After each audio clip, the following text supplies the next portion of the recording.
The US is sinking billions into a collapsing foreign economy, and it's a deal that has stunned the world. Officials claim it's about friendship and stability, but insiders say it's far riskier. Today, we're giving the real reasons why the US is bailing out Argentina. While Americans are feeling the pinch financially, the government's focus is south of the border. Argentina's economy is in crisis.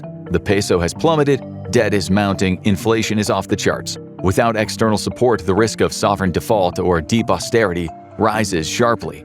The U.S. administration, particularly Treasury Secretary Scott Bessent, proposed an initial plan for a $20 billion currency swap.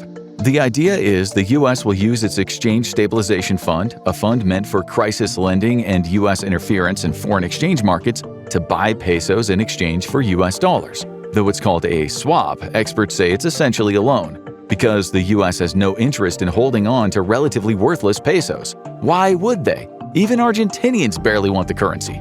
The administration wants to be repaid at some point in U.S. dollars. Unfortunately, they are loaning to a country most famous for not repaying almost anything ever. As we mentioned, Argentina is the largest debtor to the IMF in the world, and despite its economic progress, it's missed the IMF's 2025 net reserves target of -$1 billion, by having -$5 billion in net reserves instead. The IMF, that's the organization that would usually bail out Argentina. The U.S. deciding to bypass the global institution and get personally involved instead seems strange to most economists. Argentina also owes the IMF another $5 billion in principal and $3 billion in interest by mid-2026. In 2023, Argentina was only able to avoid default by almost completely wiping out its IMF reserves to make the last payment and then using a currency swap with China to pay down more. Meaning without new dollar reserves, it was unlikely to make the 2026 IMF payments, which means that it's likely the US will never again see any money it hands over to the South American country. So why is the US giving it in the first place? From the US perspective, a financial collapse here isn't just a South American problem. It threatens American banks with exposure to Argentine debt, jeopardizes trade flows, and strengthens rivals such as China, who seek footholds in Latin America.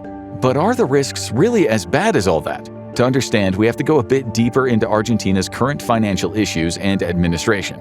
For Argentinians, this is nothing new. The country's been on a never-ending roller coaster ride since 1950. Inflation is a constant problem. The economy has been in recession for one-third of the country's post-1950 history. That is longer than any other country in the world. And Argentina continues to be the IMF's biggest headache debtor, an important point we'll get back to later. Besides being what one Politico commentator called a perpetual economic basket case, Argentina has had issues with economic mismanagement forever. And by issues, we mean it's been a total disaster. In 2023, one think tank ranked 165 countries based on their economic freedom. Argentina came out at number 159. The countries it beat out include Libya, Yemen, and Sudan. Nothing to brag about for a stable, peaceful, and historically much more financially successful country. You would think foreign governments would keep their distance, but now the US has gone one step further and promised another $20 billion to Argentina in the form of direct private sector financing, which has taken even more economists by surprise. There is nothing about Argentina's situation that seems financially urgent enough for the US to go out on such a limb. And that brings us to Argentina's leadership. Before all of this chaos hit, Javier Milei promised to tackle Argentina's infamous ongoing economic issues. The libertarian politician, who occasionally calls himself an anarcho-capitalist, promised to gut government bureaucracy, remove regulations, and slash spending. He would often appear at events with a chainsaw, apparently the latest political accessory everyone just has to have. Milei won a landslide victory thanks to his promises to rejuvenate the Argentinian economy, and he immediately got to work, firing tens of thousands of government workers, slashing regulations, and reducing government benefits. This shook the economy at first, but eventually it led to some positive outcomes. The country's infamously high inflation came down to more reasonable levels, from 211% in 2023 to 32% in 2025. Still bad by most other countries' standards. The worst inflation the US experienced during the difficult pandemic years was 9.1% in comparison. But this was a massive improvement for Argentina. Poverty was cut from 42% to 32%, and economic growth shot up from -1.6% to 5%. Not to mention, the Argentinian government finally registered a surplus as of 2024, 0.3%, all seemingly good results.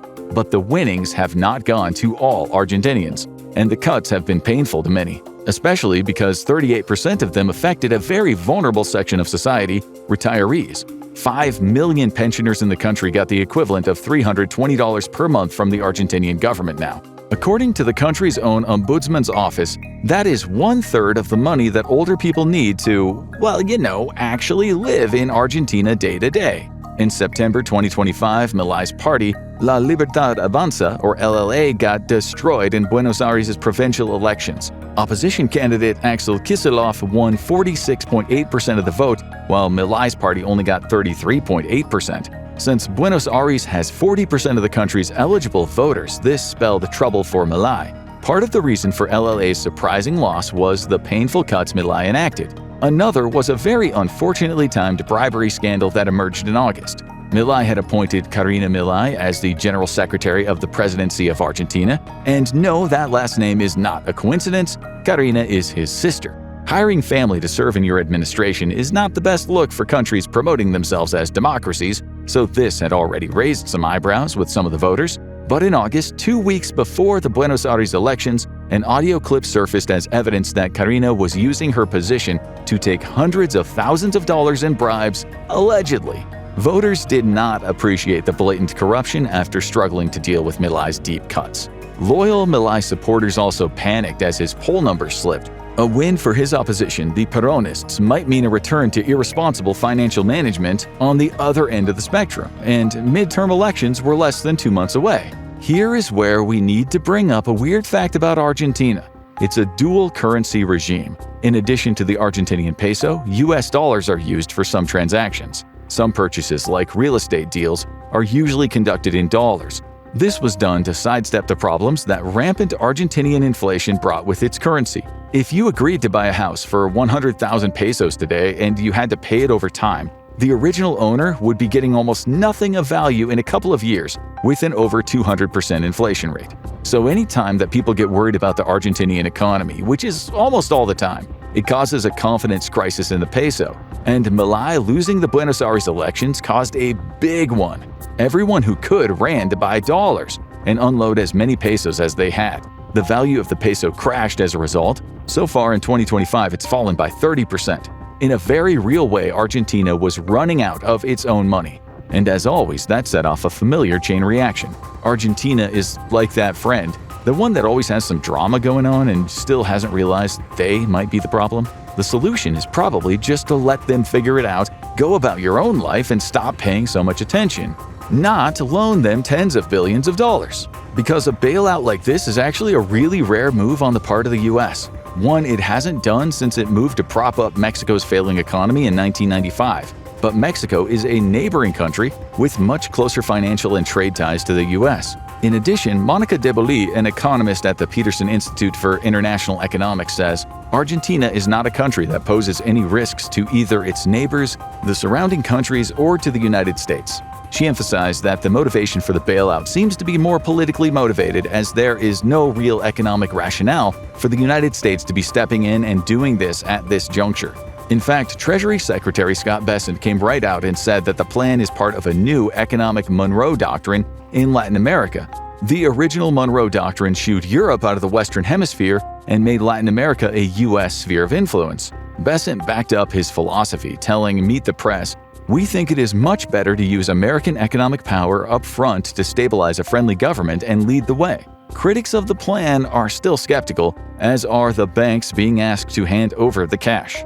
In late October, the Wall Street Journal reported that U.S. banks, including J.P. Morgan Chase, Bank of America, and Goldman Sachs, are hesitant to lend money directly to Argentina, no matter what the U.S. government has promised. They either want collateral from Argentina itself, a little more than a couple of great steaks, we assume, or guarantees from the Treasury Department that they are not going to lose their loan. And their fears are pretty reasonable. In fact, many critics don't even understand what the urgency is when it comes to bailing Argentina out. Are American banks that exposed to Argentine debt? Could they stand to lose a lot? Not really. In fact, loaning $20 billion to Argentina directly will probably expose financial institutions more to Argentina's debt issues than in the past. But there is one group that is highly exposed to or endangered by Argentinian debt, a very small, very specific group. And they happen to be prominent U.S. asset management companies and investment firms. Companies like BlackRock, Fidelity, and PIMCO are deeply invested in Argentina. When the peso lost 37% of its value in 2019, PIMCO had a big bet on Argentinian debt, which had been paying out well until then. Suddenly, they saw their investment go sideways. They don't want the same fiasco repeated. Private investors Stanley Druckenmiller and Robert Citron, former co-workers of Besant, are also invested in the country's economy. Citron, the head of Discovery Capital Management, has invested a chunk of the $2.8 billion he manages into Argentina and Argentine debt. He refuses to say exactly how much, but does not deny reports that it is a significant amount. As Milei made his reforms, Citron's investments paid off very well in 2024, as Discovery saw a 52% gain. This inflated Citron's confidence in his bet. In October 2024, he said, "The probability of default in Argentina is minuscule," and suggested that he would be fully paid out from his investment by the time Milei's first term was over. But the run on the peso and Argentine lawmakers threatening to overturn some of Milei's vetoes on spending bills put Citron's claims on shakier ground. Now, you may be thinking, so what? Seems like an investor made a bad choice. Things happen, and now he'll lose at least some of his investment. But when billionaires and multimillionaires make bad bets, governments, they like to help them out. Fortunately for Citron, he has a long friendship with Besant, as they used to work together for George Soros. A letter to Citron from the House of Representatives said they had information that Citron lobbied Besant personally to help Argentina out. Allegedly, after he was assured the U.S. government would help, he purchased even more Argentinian debt for almost nothing. Surprisingly, there are still a couple more angles to the U.S. bailout of Argentina. Many journalists think that politically, the aid package is a strategic move to prop up not just Argentina and well-connected companies and investors, but Milei's government and style of leadership itself. The U.S. wants a reform-aligned government in Buenos Aires that's willing to open Argentina's critical sectors, mining, energy, agriculture, to U.S. companies. Because Argentina has something very valuable in its land, as you'll discover later. And Milei has been very friendly to U.S. interests. He came out strongly opposed to Argentina joining the China-led BRICS, an alliance of large non-Western economies that seek to counterbalance Western dominance. President Trump has also called Milei his favorite president, making his sympathies for the Milei administration very clear. And here's another controversial part of that deal. The financial support was contingent on Milei's party winning midterm legislative elections. Besant later said the aid would come as long as Argentina made good policy decisions. But some people within Argentina are angry at what looks like blatant U.S. support for one domestic party over another. This has led to a new hashtag trending on Argentinian X, #Patria o Colonia, which translates to motherland or colony. Some Argentinians, especially those frustrated with Milei's policies, don't appreciate what they saw as U.S. blackmail to vote for him or have their economy implode. Being from Argentina, they're also very aware of the power their government gives away when it takes loans it probably won't be able to pay back. The IMF, Argentina's previous benefactor, was also accused of dangling economic loans as political incentives back in 2018. And Milei's party, La Libertad Avanza, did actually win the midterm elections, even though he was polling pretty low before they happened. In mid-October, the Argentinian president's approval rating dropped to 39.9%. A whopping 55.7% of Argentinians disapproved of him. However, in the midterm elections, his party got 41.5% of the vote in Buenos Aires compared to 40.8% of the vote for the Peronist coalition, and received a landslide of votes in most other areas of the country. That being said, only 68% of the population voted. Impressive if we were referring to the United States, but the lowest number of people to vote in about a decade in Argentina. It's clear many Argentinians, disillusioned with their choices and external pressures, just decided to stay home. So it seems like the U.S. government's deal will now go ahead, as long as U.S. banks get on board. However, this investment comes with risks. Some in the U.S. argue that taxpayer money is being used to bail out a foreign nation rife with instability, all while American domestic needs go unmet. The optics of the deal being hammered out during the longest U.S. government shutdown in history, with people's food stamps being threatened while the U.S. job market is on the verge of contracting, are very bad. And it's hard to argue with Americans angered by the deal, as the $40 billion promised to Argentina is equal to almost 5 months of food stamps for the entire U.S. under the SNAP program. Not to mention, every $1 spent on SNAP generates between $1.50 and $1.80 in mostly domestic economic activity, and it supports many U.S. farmers. However, supporters of the bailout point that the money going to Argentina couldn't be used for SNAP or healthcare anyway. It's coming out of the Exchange Stabilization Fund, which explicitly has money set aside for this purpose. But the move still comes at a bad time for many Americans, which brings us to the next reason financial assistance to Argentina is controversial. Argentina recently had the good fortune of getting big orders from China, the world's #1 soybean importer, for their soybeans, something that has angered U.S. farmers, especially considering they used to ship around 26.5 million tons of soybeans to China as of 2024. But as of fall 2025, China has placed 0 orders. Still, Beijing insists it'll purchase 11.8 million tons before the season ends. China has likely stopped buying soybeans due to a trade war the U.S. has escalated in 2025. It has nothing to do with the Argentine bailout. But timing is everything. Farmers seeing Argentina take all of their business and then receiving billions in U.S. government support on top of that has made them pretty angry. American Soybean Association President Caleb Ragland commented, "The frustration is overwhelming. Perhaps China is another reason the U.S. is deciding to intervene in Argentina." The relationship between the U.S. and China has not been on the best terms for a while, and it's become even rockier in 2025.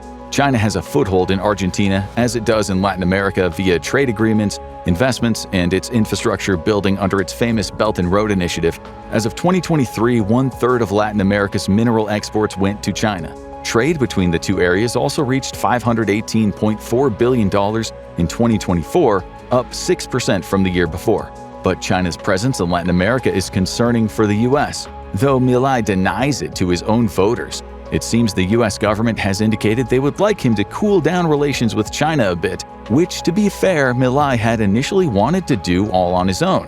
In September 2023, before he was elected, he had said, "Not only will I not trade with China, I will not trade with any communist." But as usually happens with political promises, reality trumps ideology most of the time. China is one of Argentina's largest trading partners, second only to Brazil.